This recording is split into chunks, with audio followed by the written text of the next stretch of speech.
Cette édition de la Bhagavad Gita s'adresse à tous ceux qui explorent le chemin spirituel, quelle que soit leur foi ou leur croyance. Les paroles de Krishna avec Arjuna dans la Bhagavad Gita nous parviennent par la bouche de Sanjaya. Il a doué de la capacité psychique de voir et d'entendre des événements lointains.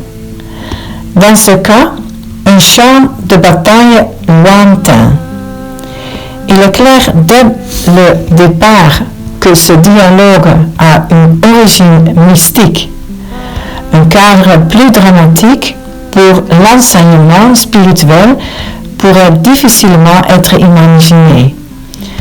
La bataille qui est sur le point de commencer durera 18 jours et se transformera en la plus impressionnante compétition de combattantes enregistrée dans l'histoire ancienne.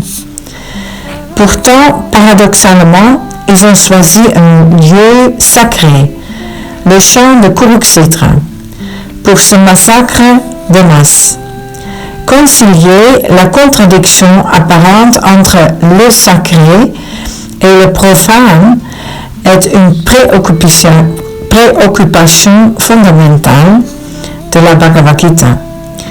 Le roi Dhritarashtra veut savoir ce qu'il adviendra de ses fils.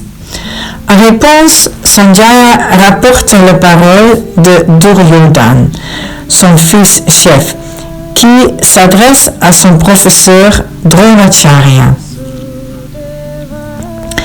Les fils de Dhritarashtra et leurs cousins, les fils de Pandava, revendiquent le trône. Après des années d'inimitié, les groupes de frères et sœurs sont enfin venus régler leurs différences sur le terrain nu. Ils ont rejoint de part et d'autre par la puissance militaire du monde connu, dont beaucoup sont liés à l'une ou aux deux parties. Toutes réunies en un même lieu, prêtes à se battre jusqu'au bout. Tel est le sort de puissance. Il écrase les rivaux pour accéder au pouvoir. Puis, ils ont à leur tour écrasé pour faire place à les autres. Seul Krishna ne fait pas partie de cette lutte sans remords. Il est neutre. Il ne veut rien. Pourtant, il aime tout. La guerre, comme un feu de forêt qui ne peut être arrêté, survient à chaque génération, obligeant les gens ordinaires à tuer leurs amis et leurs frères. Ce n'est pas par hasard que Krishna a choisi une période aussi désespérée et déroutante pour délivrer son enseignement sur la façon de mettre fin à la souffrance. Arjuna n'avait pas voulu cette guerre. Ainsi en est-il de chacun de nous. Nous ne cherchons peut-être pas le conflit, mais en réponse au choix que nous faisons, nous trouvons. Arjuna a fait ses choix et Krishna est devenu le conducteur du char d'Arjuna pour le conduire là où il souhaite aller. Dieu n'interfère pas avec nos choix. Il nous aide à le réaliser, accompagnant chacun de nous en observateur impartial de tout ce que nous faisons, honorant notre liberté. Si nos choix nous conduisent à cette difficulté, Dieu est là comme notre ami invisible pour nous protéger si nous tombons.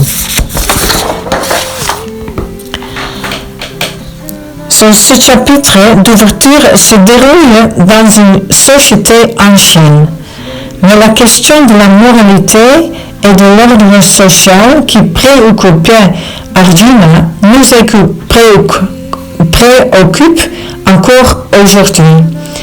Certains pensent que la justice exige l'application de la violence, tandis que d'autres, voyant que l'agresseur d'une personne est le père, le frère ou le fils d'une autre, pensant que le pardon est la meilleure solution.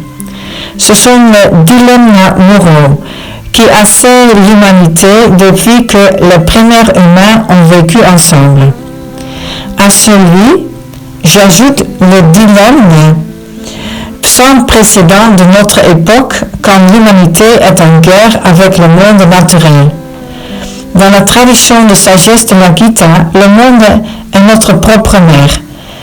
Ce fait menace de nous détruire tous et nous appelle à une profonde réévaluation de notre relation avec l'ensemble de la vie.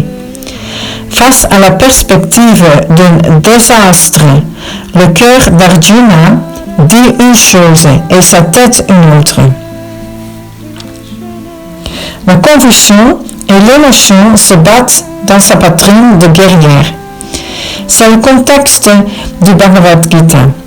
La voix calme de la vérité doit entrer comme un clair soleil sur une route sombre.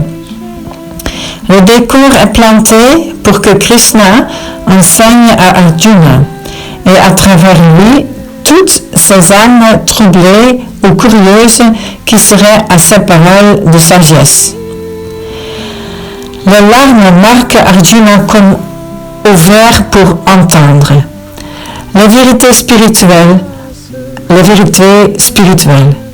En temps de crise, lorsque les incertitudes et la douleur de ce monde s'abattent, nous pouvons enfin être prêts à lever le voile de l'illusion matérielle et entendre la vérité. Cependant, bien que les larmes puissent être un signe de compassion, ils sont aussi un signe d'illusion. Nous aspirons à soulager les souffrances du corps et de l'esprit, mais nous ne savons pas comment. Le corps et l'esprit ne sont que des vêtements extérieurs du moi éternel. Si nous voulons mettre fin à la souffrance, nous devons prendre soin non seulement du corps et de l'esprit, mais aussi du moi éternel intérieur. Ce moi éternel sera le sujet principal du premier discours de Krishna. On nous rappelle ici que l'orateur Krishna s'appelle Bhagavan, ce qui signifiait possesseur d'opulence. Au cours de sa vie sur terre, il a rayonné les 6 opulences de la beauté, de la sagesse, de la force, de la richesse, de la renommée et du détachement. Pour ceux qui sont prêts à entendre ces paroles, résonneront de ses qualités pour chasser l'illusion et s'accompagne la souffrance.